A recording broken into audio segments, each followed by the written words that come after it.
Okay. तो Nokia का tab T20 launch हो गया इंडिया में। और आज से ये सेल पे भी चला गया है क्योंकि मुझे नोटिफिकेशन भी आ गई और फ्लिपकार्ट पे अवेलेबिलिटी भी मैंने देख ली थी। तो अब देखो ये टैब वगैरह के मार्केट ये वर्क फ्रॉम होम की वजह से और COVID की वजह से काफ़ी बूम कर गए और सबको अब टैब की ज़रूरत महसूस होती है ऑनलाइन क्लासेस वगैरह के लिए। टैब क्रोमबुक से इसलिए भी हल्के से बेटर निकल के आते हैं क्योंकि उसमें ऐप सपोर्ट है हर तरह का। तो अब बात करते हैं कि टैब को आप बार बार तो नहीं खरीदते। हर साल 2 साल पे नहीं खरीदोगे फ़ोन की तरह। एक बार में बेस्ट खरीदना है तो बजट में अंडर 20 के अंडर 15 के तीन बहुत बड़े ऑप्शंस निकल के आते हैं। नोकिया का टैब T20, सैमसंग का टैब A7 और रियलमी पैड और नोकिया T20 को मैंने कंपेयर करके डाल दिया है। तो वो उसमें आपको समझ में आ गया होगा, लेकिन सैमसंग को कैसे छोड़ दें। सैमसंग ही किंग है इंडियन टैब मार्केट का और काफ़ी अच्छे प्रोडक्ट्स हैं उसके, अपर में भी लोअर में भी। और वो अब तो 10,000 के अंडर भी उसका एक टैब है, लेकिन इस प्राइस में देखेंगे 15 के अंडर दोनों को। टैबुलर फॉर्म में आपको समझने में आसानी भी होगी और आपको जब चाहिए तब आप स्क्रीनशॉट लेके फर्दर रेफर के लिए अपने पास रख सकते हो। देखते हैं जल्दी से अवेलेबिलिटी वाला सेक्शन मैंने इसलिए ऐड किया है क्योंकि एक कमेंट आया था अवेलेबिलिटी को लेके और डिफरेंट प्राइस को लेके। तो देखो सैमसंग का जो टैब A7 है वो आपको ऑफलाइन मिल जाएगा। ऑफलाइन मैंने पहले इसलिए लिखा है क्योंकि आप ऑफलाइन में ज़रूर चेक करो सैमसंग के प्रोडक्ट्स पे ऑफलाइन बेटर ऑफर्स होते हैं। अगर ऑफर्स नहीं होंगे तो आपको कोई ना कोई फ्री भी समझते हो, मतलब फ्री का सामान साथ में मिल जाएगा। अगर कवर मिल गया ऑफिशियल कवर तो बहुत बड़ी बात है, वो 1,000 रुपये के आसपास का है। ठीक है, नहीं तो और भी कुछ छोटे मोटे चीज़ें, मेमोरी कार्ड वगैरह कुछ कुछ भी मिल सकता है। तो ऑफलाइन में चेक करो, फ्रीबी के साथ हो सकता है आपके लिए बेटर डील। बाकी ये फ्लिपकार्ट पे अवेलेबल है, अमेजोन पे और सैमसंग की खुद की ऑफिशियल वेबसाइट पे। आप तीनों जगह प्राइस और ऑफर्स चेक करो, जहां आपको बेस्ट मिले वहां लो। नोकिया वैसे ही फ्लिपकार्ट और नोकिया के ऑफिशियल पे और ऑफलाइन भी अवेलेबल है। ऑफलाइन मैंने नोकिया के प्रोडक्ट्स कभी देखे नहीं, कभी प्राइस कंपैरिजन नहीं की, तो इसीलिए वो पता नहीं। फ्लिपकार्ट से ही लो, कार्ड ऑफर्स चल ही रहे हैं, लगाओ फ्लिपकार्ट से लो। और बात खत्म। बिल्ड पे आ जाते हैं, दोनों ही मेटल बिल्ड है। ठीक है, इसमें ज़्यादा कुछ एक्सप्लेन करने का नहीं है। रियलमी क्योंकि थोड़ा आईपैड टाइप कॉपी कॉपी था तो इसलिए उसमें मैंने बताया था। इसमें ज़्यादा कुछ नहीं, दोनों ही मेटल बिल्ड है, दोनों ही सही है। नोकिया वाला का डिज़ाइन थोड़ा सा अलग है, थोड़ा ज़्यादा राउंडेड दिखता है इमेजेस में और जो रिव्यू यूनिट्स वाले वीडियोस में। स्क्रीन पे आ जाते हैं, 10.4 इंच दोनों में ही है। 10.4 इंच की WUXGA+ डिस्प्ले है टैब A7 में। अब ये WUXGA+ क्या है और जो नोकिया में 10.36 इंच की 2K है तो क्या डिफरेंस है। तो देखो ये जो WUXGA+ होती है ये फुल HD से ज़्यादा और 2K से कम होती है। बीच में कहीं कुछ, क्योंकि देखो जो फुल एच डी की रेजोल्यूशन है 1918 x 1080, उसमें क्या है ना कि वो फ़ोन के लिए ज़्यादा सूटेबल है, लेकिन क्योंकि टैबलेट में इतनी बड़ी स्क्रीन होती है तो उसमें ज़्यादा पिक्सल चाहिए आपको ज़्यादा क्लैरिटी के लिए, तो ऐड कर देते हैं इसीलिए अल्ट्रा एक्सटेंडेड समथिंग समथिंग तो थोड़ा सा ऊपर। दोनों ही 60 हर्ट्ज पैनल है, दोनों ही TFT LCD पैनल है। हाँ सैमसंग एमोलेड बनाता है, लेकिन टैब में एमोलेड देके कॉस्ट काफ़ी इंक्रीज हो जाती है, जो इनकी S6 या S7 सीरीज टैब में शो होता है, इसलिए इन्होंने TFT LCD दी है। इसमें ब्लू लाइट फिल्टर का सर्टिफिकेशन है नोकिया के टैब T20 में। सैमसंग में वैसा कुछ मेंशन नहीं है, बस ये मेंशन है कि सिस्टम वाइड डार्क मोड है और आपका आई प्रोटेक्ट होगा, बैटरी लाइफ सेव होगी, तो इसीलिए मैंने बस डार्क मोड मेंशन कर दिया। अब आते हैं प्रोसेसर के ऊपर। टैब में मैं पहले भी बोल चुका हूँ प्रोसेसर मेन नहीं होता, इसलिए स्क्रीन बैटरी ये सारे ओवरऑल एक्सपीरियंस के लिए, लेकिन फिर भी प्रोसेसर ज़रूरी तो है, इसलिए मेंशन करते हैं। स्नैपड्रैगन 662 मिल जाएगा आपको सैमसंग के टैब A7 में। यूनिसॉक का T610 आपको मिलेगा नोकिया के टैब T20 में। अब देखो ये दोनों प्रोसेसर आपने पहले भी बजट टू मिड रेंज तक में देखे होंगे। मिड रेंज में तो फिर भी एक दो ही फोन्स में, मेनली बजट। तो परफॉर्मेंस आप कैसी एक्सपेक्ट करते हो तो आपको पता चल ही गया। ऑक्टा कोर प्रोसेसर हैं दोनों ही। ये हल्का सा बैटरी एफिशिएंट होना चाहिए क्योंकि 11 नैनोमीटर पे बेस्ड है, और वो 12 नैनोमीटर पे कोई मेजर डिफरेंस नहीं शो होगा आपको। एंतुतु भी सिमिलर ही है, आप देख ही सकते हो, है ना, क्योंकि 5,000 का डिफरेंस जहां लाखों में बात हो रही हो तो वो परसेंटेज काफी कम हो जाता है।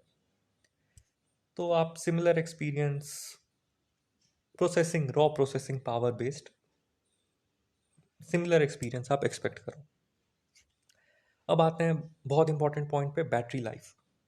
बैटरी आपको 7,000 mAh की मिल जाएगी सैमसंग में, और 8,200 mAh की मिल जाएगी नोकिया में। दोनों ही टाइप सी चार्जर सपोर्ट करते हैं, लेकिन यहाँ एक बहुत अजीब सी बात है, और आप ये नोटिस करोगे कि दोनों ही 15 वॉट तक की फास्ट चार्जिंग सपोर्ट करते हैं। पहले तो ये कि अगर आपको सिर्फ सपोर्ट ही देना है तो और ज़्यादा की दे सकते थे।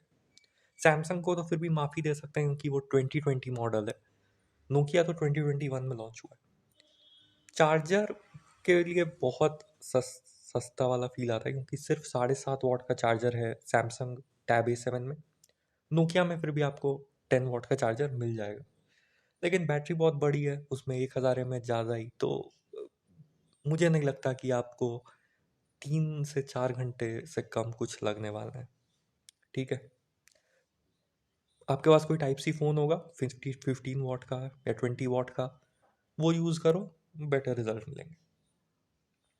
कैमरा की बात करते हैं। कैमरा भी टैब का कोई मेन पॉइंट नहीं होता है क्योंकि कौन ही सेल्फी लेने के लिए अपना टैब निकालेगा या फोटोज सीनरीज क्लिक करने के लिए, है ना। तो बेसिक सा ही है, 8 मेगापिक्सल और 5 मेगापिक्सल दोनों में ही कॉम्बिनेशन है, दोनों ही सिमिलर हैं। बात सॉफ्टवेयर पे आ जाती है कि जिसका सॉफ्टवेयर थोड़ा बेटर होगा वो थोड़ी बेटर इमेजेस ला के देगा। स्पीकर पे आते हैं। स्पीकर इंपॉर्टेंट होता है टैब में क्योंकि आप इंटरटेनमेंट पर्पस, क्लासेस, जिस भी पर्पस के लिए यूज़ करो, आवाज़ अच्छी आनी चाहिए। सैमसंग यहाँ पे आगे निकलता है। पहले तो क्वाड स्पीकर हैं, नोकिया में सिर्फ डुअल स्पीकर हैं, और डॉल्बी एटमॉस का सपोर्ट है। अब डॉल्बी एटमॉस और ओजो प्लेबैक जो नोकिया में सपोर्ट है, इसमें क्या डिफरेंस है ये तो मैं आपको नहीं बता सकता सिंसियरली, लेकिन डॉल्बी एटमॉस के साथ सिंपल सिंपल सा फंडा है कि डॉल्बी एटमॉस फेमस है। डॉल्बी एटमॉस आप सब जानते हो, आपने किसी ना किसी phone, Bluetooth speakers, tablets, sound bars, TVs, movies, amazon prime subscription पे, मतलब किसी ना किसी जगह आपने डॉल्बी एटमॉस सुना होगा, और आपको पता है डॉल्बी कैसे काम करता है और क्या सराउंड साउंड वगैरह जो भी। ओजो प्लेबैक अगर आपने नहीं सुना है तो ये कुछ सिमिलर है, ये sound efficiency, sound increase, software based कुछ कुछ करने की कोशिश करता है। ये नोकिया का जो 8 सीरीज फ़ोन, डुअल रिकॉर्डिंग, जो फ्रंट कैमरा बैक कैमरा साथ में, और एक्सटर्नल ज़्यादा स्पीकर्स, माइक वगैरह के साथ जो थी, वैसा ही कुछ ये ओजो प्लेबैक है। नोकिया क्लेम करता है कि ये और भी बेटर साउंड एक्सपीरियंस आपको देगा, फिर भी क्वाड स्पीकर जीत जाएगा। अब आते हैं सॉफ्टवेयर बेसिस पे, क्योंकि सॉफ्टवेयर इसलिए भी इम्पोर्टेंट है। पहले तो एक्सपीरियंस, आप क्या एक्सपीरियंस करते हो अपने गैजेट में, स्क्रीन, बैटरी और सॉफ्टवेयर, ये मेन चीज़ें होती हैं जो आप डेली डेली एक्सपीरियंस करते हो। आप नहीं चाहोगे तो भी आपको स्क्रीन, बैटरी और सॉफ्टवेयर तो एक्सपीरियंस करना ही पड़ेगा। ये एंड्रॉयड 10 के साथ लॉन्च हुआ था और अभी एंड्रॉयड 11 पे है। नोकिया एंड्रॉयड 11 पे ही लॉन्च हुआ है क्योंकि इसी साल लॉन्च हुआ है। वन UI 2.5 पे था, अभी 3.1 का अपग्रेड आ गया है एंड्रॉयड 11 बेस्ड। इसमें स्टॉक इसलिए लिखा है मैंने क्योंकि नोकिया ने एक्सप्लेन नहीं किया है पहले तो, क्लीन एक्सपीरियंस लिखा है। अब क्योंकि वो नोकिया अपने फ़ोन्स में स्टॉक देता है तो उस बेसिस पे मैंने स्टॉक लिखा है। अब अपडेट की सिचुएशन थोड़ी सी ट्रिकी है यहाँ पे, आप समझना पड़ेगा आपको। पहले तो ये कि ये जो मेंशन्ड है उसमें मैंने ब्रैकेट में भी यूएस लिख दिया है क्योंकि यूएस में सैमसंग ने जो स्टेटमेंट रिलीज किया था वो ये था कि 3 years ऑफ ओएस अपग्रेड्स और 4 years सिक्योरिटी अपडेट्स वो इन लिस्ट ऑफ डिवाइसेस को देंगे। तो फॉर्चुनेटली उन लिस्ट ऑफ डिवाइसेस में सैमसंग टैब A7 का नाम था, तो उस हिसाब से इसे 3 years तक की ओएस और 4 years की सिक्योरिटी अपडेट मिलनी चाहिए। एक एक साल पहले ही मिल चुकी है तो थोड़ा सा कम कर लो, लेकिन अनफॉर्चुनेट बात यह है कि इंडिया में ऐसा कोई भी इन्होंने लिस्ट रिलीज नहीं की। तो इंडिया में अगर लिस्ट रिलीज़ करते थे तो ये फाइनल हो जाता, लेकिन ये यूएस लिख दिया है मैंने क्योंकि ये यूएस की लिस्ट में है। नोकिया की बात करें तो इंडिया में ही इन्होंने बोल दिया है, इंडियन वेबसाइट पे भी मेंशन्ड है कि 2 इयर्स आपको ओएस अपडेट्स मिलेंगे, मतलब 11 के बाद 12 13 2 साल जो भी, और 3 इयर्स तक सिक्योरिटी मिलेंगे। तो इंडियन, इसलिए मैंने ब्रैकेट में कुछ नहीं लिखा क्योंकि ये इंडियन वेबसाइट पे मेंशन्ड है, फ्लिपकार्ट पे भी मेंशन है। वेट की बात कर लेते हैं क्योंकि टैबलेट आप हाथ से यूज़ करोगे और हमेशा पिक करके, तो वेट का ये सीन है कि दोनों ही सिमिलर हैं, बहुत ज़्यादा ही सिमिलर है। 477 ग्राम और 470 ग्राम। जब तक आप वो छोटा सा वाइट मशीन लेके उस पर नहीं रखते हो अपना टैब, तब तक आपको फील नहीं होगा।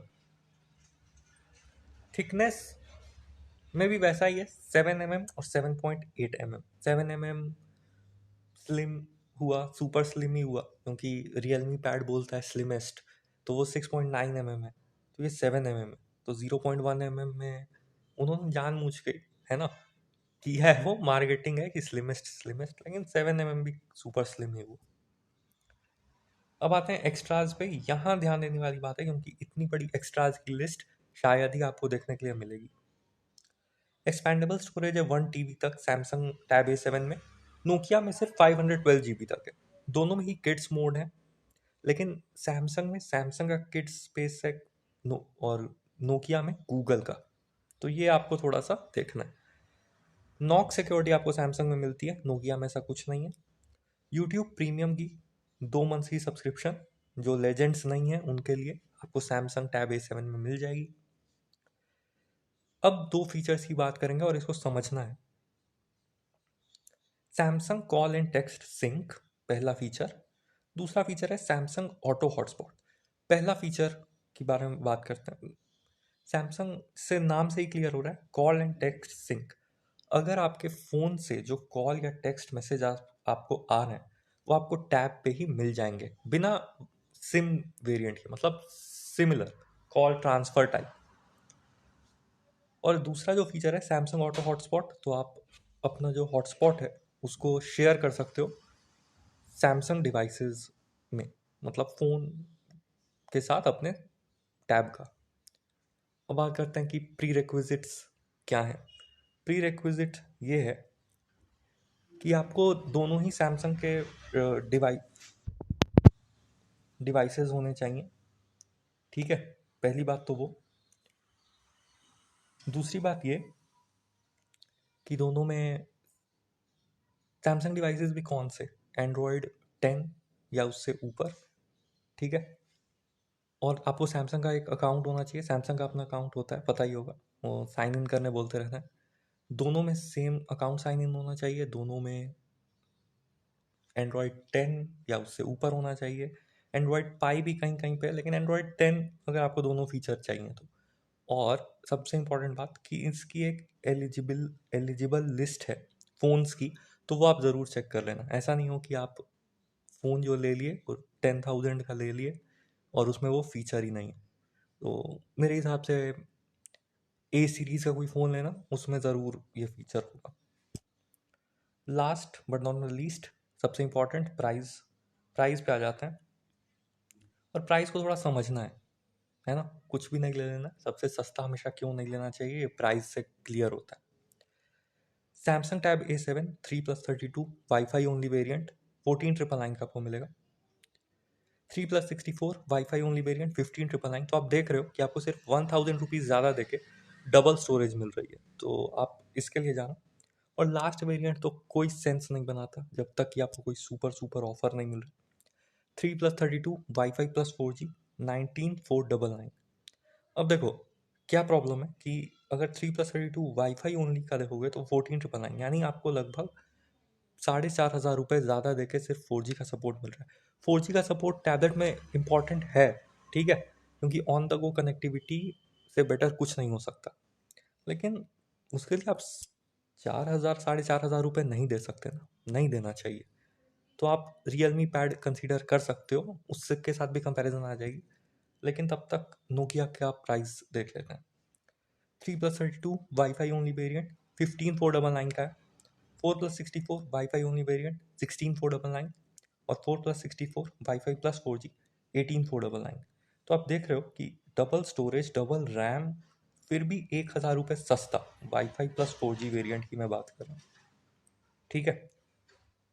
ला एक छोटी सी चीज़ और, कि ये सारे रॉ प्राइजेज हैं जो हमेशा आपको अवेलेबल मिलते हैं। इसके ऊपर से जो भी आपको ऑफर्स मिलेंगे, आप ऑफलाइन चेक करोगे, कुछ फ्री भी मिलेंगे, तो वो सब देख के वो आपका काम है, ठीक है। मेरा मेरा काम मैंने कर दिया, अच्छे से एक्सप्लेन कर दिया डिफरेंसेस, सिमिलैरिटीज। शॉर्ट में बोलो तो ठीक है, लेकिन ये दोनों में से आप ले सकते हो अपने प्रेफरेंस के हिसाब से। सैमसंग अगर 3+4 वाला जो इनका सिस्टम है ना, सॉफ्टवेयर अपडेट्स का और ये जो एक्स्ट्राज हैं, ये काम के लगते हैं, लेकिन इंडिया में अगर वो कंफर्म कर देते 3+4 वाला सिस्टम तो बेटर रहता। दूसरी बात ये कि इससे फिर भी मुझे अभी भी लगता है कि रियलमी पैड हल्का सा बेटर निकल के आता है, तो वो चेकआउट कर सकते हैं। बाकी कंपैरिजन तो आते ही रहेंगे। चलो फिर,